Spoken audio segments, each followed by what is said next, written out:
What up, world? R.I.C.H coming right back at you. Y'all really got to pay attention on this one because this is an example of what it looks like when a man gets exposed in real life. Not on Twitch, not on stream, not on Instagram, in real life. And the man in the center of it all, DJ Akademiks. So let's lay the scene.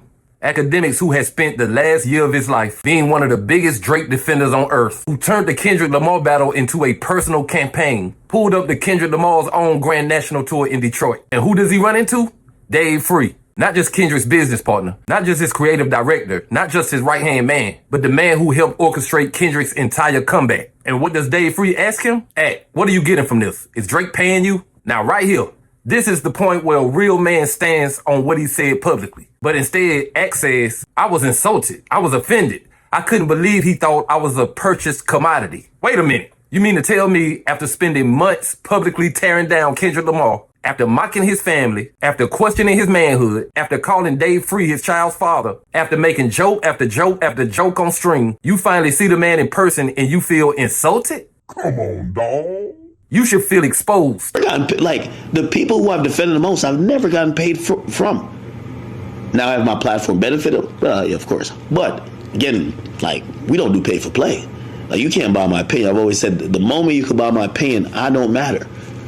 The moment you could buy my opinion, I don't matter. Y'all seen Lil Baby was one of my favorite artists. He was my top 3 artists. The nigga dissed me on his album, and I just had to do it. I went on a whole campaign against him. I didn't want to do that. But that's integrity. That's morals. I was getting money with QC. I could have said, well, fuck that. The money's too good.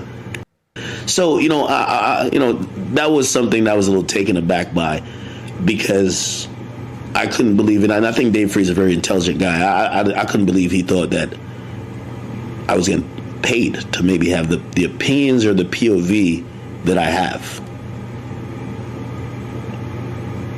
Like, I could be a pawn for Drake or anybody else.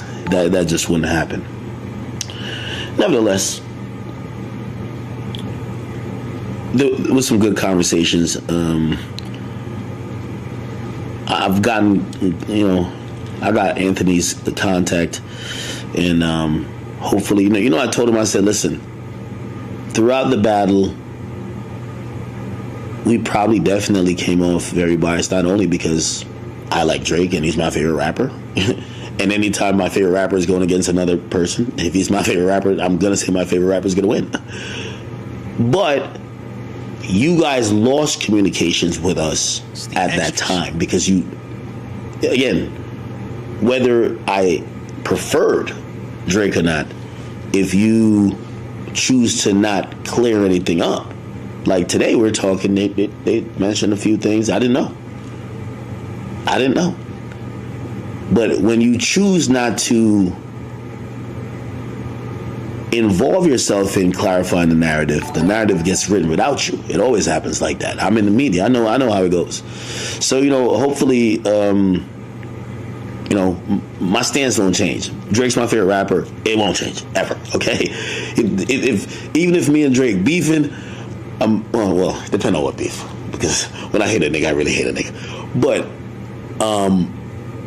yeah, there's no money that somebody could pay me to make somebody else my favorite rapper. See, this is the game that Akademiks loves to play. It's not personal. I'm just doing media. It's just my opinion. But the reality is, you've been making it personal for over a year. Saying Dave Free was Kendrick's child's father, mocking his family, dismissing his entire legacy. And yet, the second you get confronted in the real world, you start talking about how long you've been in media. Now, let's get to the heart of it. Did Drake pay Akademiks? We don't know. Probably not directly. But you know what's worse than being paid? Being willing to do it for free. Being so infatuated with access, relationships, and status that you turn your platform into a one-sided propaganda machine. Not because you got the check, but because you're so addicted to being close to power. And that's exactly what Akademiks did. And what makes this even worse, you walked into Kendrick Lamar's tour in Detroit with 20,000 people chanting "Not Like Us," with Kendrick standing strong in the biggest battle of his career. And instead of standing on your own words, you folded the second Dave Free checked your temperature. And this is why people lose respect for media platforms like Akademiks. You can't pretend to be media when you're actively trying to destroy one side. Media is supposed to report, analyze, break down facts. Instead, Ak became a cheerleader for one man and a character assassin for another. And then had the nerve to be insulted when somebody stepped to him and asked him who's paying him.